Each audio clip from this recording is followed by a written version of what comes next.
There's a topic that I think we don't talk about a lot, and the topic could actually affect the way we see the world, or at least the way we see the African continent. And it's actually more of a question than a topic. And the question is, what if we never adopted Western architecture?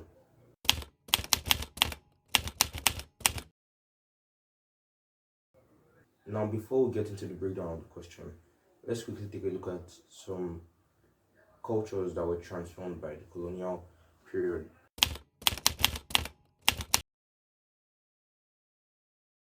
We'll use the Bamu Kingdom as a case study. The Bamu Kingdom were known for a lot of things. Their noble women, their genius king, and their wonderful structures. But we'll be using their palace as a case study. Now, first of all, let's talk about the entrance of how the pre-colonial Bamu palace looked. The first thing that catches my eye in this whole picture is this huge roof. The Germans called it the saddle roof because it looks somewhat like a saddle you put on a horse. And then other things you can see in this image are these intricate carved columns. There are 8 of them, 4 in the front and 4 at the back. You can also see this giant painting at the entrance. And then there are this, I think they are beaded, I don't know what material it is exactly. This beaded decor right under the eaves of the thatch roof. And then there's another carved design under that beaded design. So there are a lot of designs and decors on this roof, on this whole gatehouse. Actually, the entrance is a lot of decors and uh decoratives, right? And then there's this panel doors. They didn't put those plain flat wood doors. Their doors are paneled and carved too. So that's what I see from this whole picture. Now let's look at how they changed the entrance after the colonial period. The first thing, you can still see them trying to recreate that saddle roof, but I mean, look at this. It's made of aluminum, and then it's degraded over time, so it doesn't even look pleasant again. And the walls are just plain and square. There's practically no decorative here. They just did a white wall with a little black lower painting. There's not much to even say about this picture really. Like, compare it to the previous picture, and it's just there's no even need for a discussion. That one was way better, and this just doesn't look good. So now let's look at how the palace itself actually transformed. Starting with the old palace, you can see the same high roofs you could see in the entrance. You can see them here, and the same decoratives. And then we have these colonies of columns at this side. They are wooden columns, of course. So many of them just lined along there. And then you can see how the roofs are divided into 3 sections. There's one high-pitched roof, then there's like a lean-to roof here, and another one. So I'm assuming it's for the hot air in the inside the palace to be able to rise and exit from this division. So the design is not very glamorous, but the roofs alone and the decoratives makes you want to even step into the building and see what's inside. And then eventually there was a fire that broke out, right? So they had to reconstruct the building, and by then the place was already colonized. So let's see how the colonizers rebuilt the building.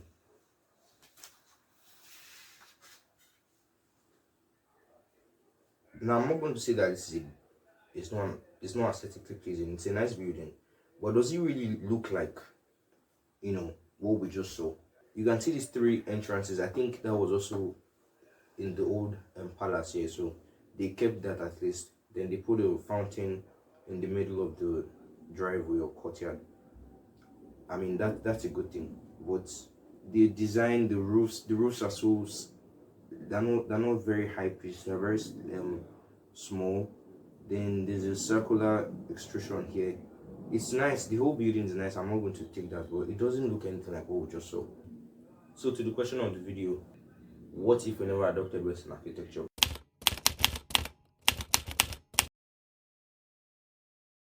Now you might say, well, we can't be living in mud houses or we can't have windows without glass, because back then we used louvered windows.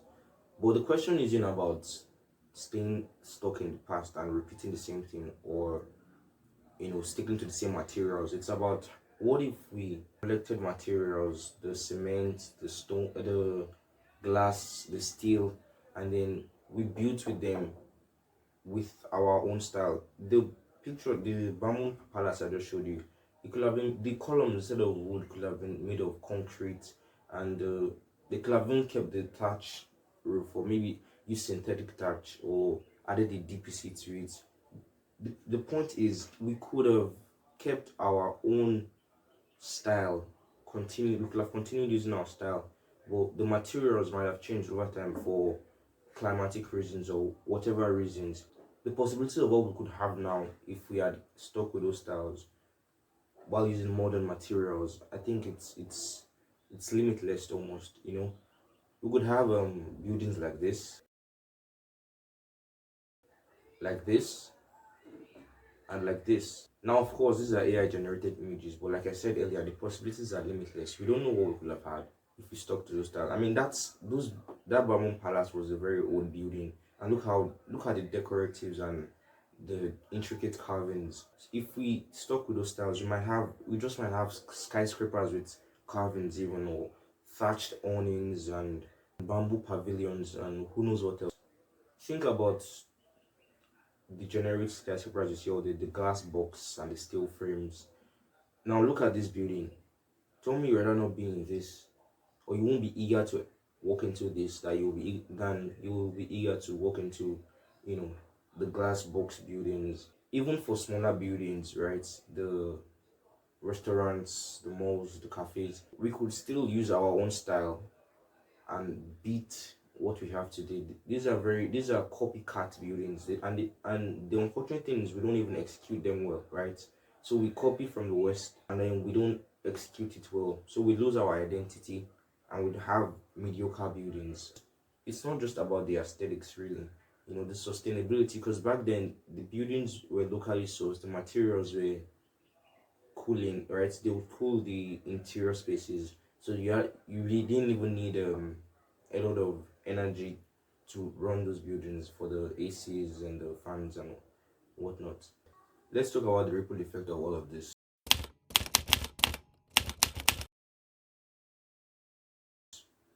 Some people might say, so what if our cities look like Western cities?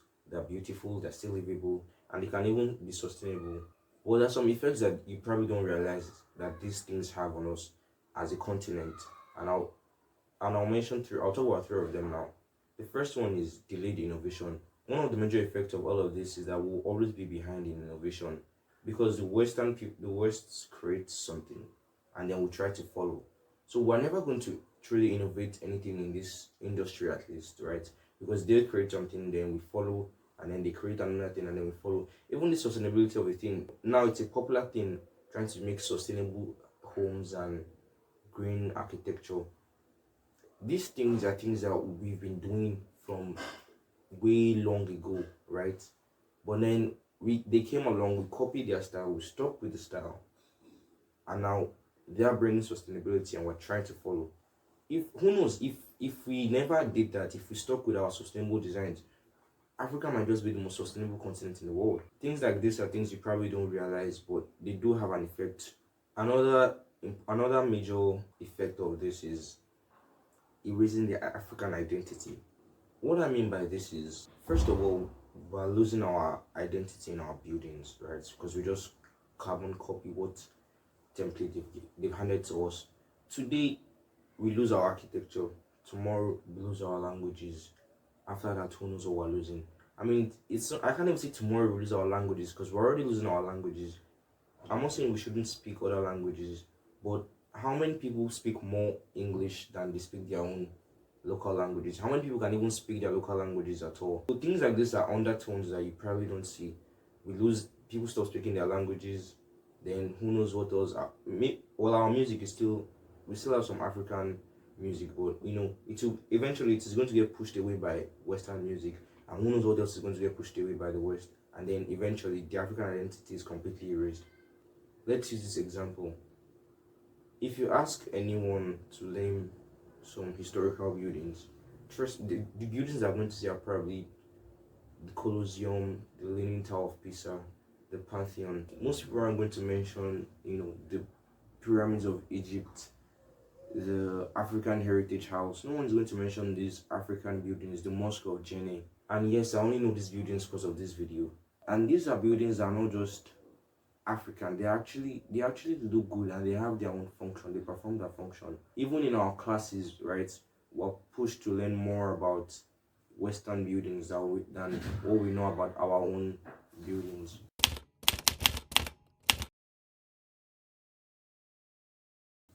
But it's not too late. The good thing is that culture isn't something you just erase like that, right? We can choose to carry it forward. Every generation can do something that will help, elongate or continue our culture and our tradition. Let's focus on building environments that reflect our cultural heritage. And I'm not talking about just architecture here.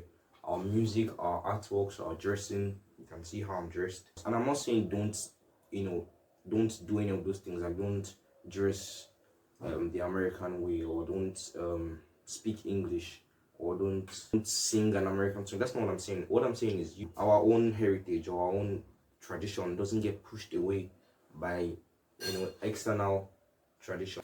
Even in our schools, the history that we learn oftentimes it's European history.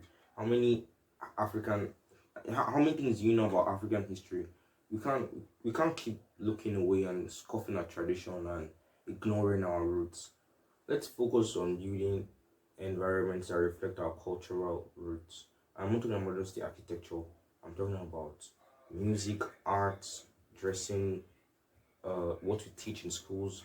If you do these things, if you do these things that I just said, keeping the African identity alive, before you know it, we'll probably wearing agbada to university graduations, and by then we wouldn't have to wonder and ask what if we would have built it. We would have built the African heritage that we want to see. So what do you think our cities will look like by that time? Let me know in the comments.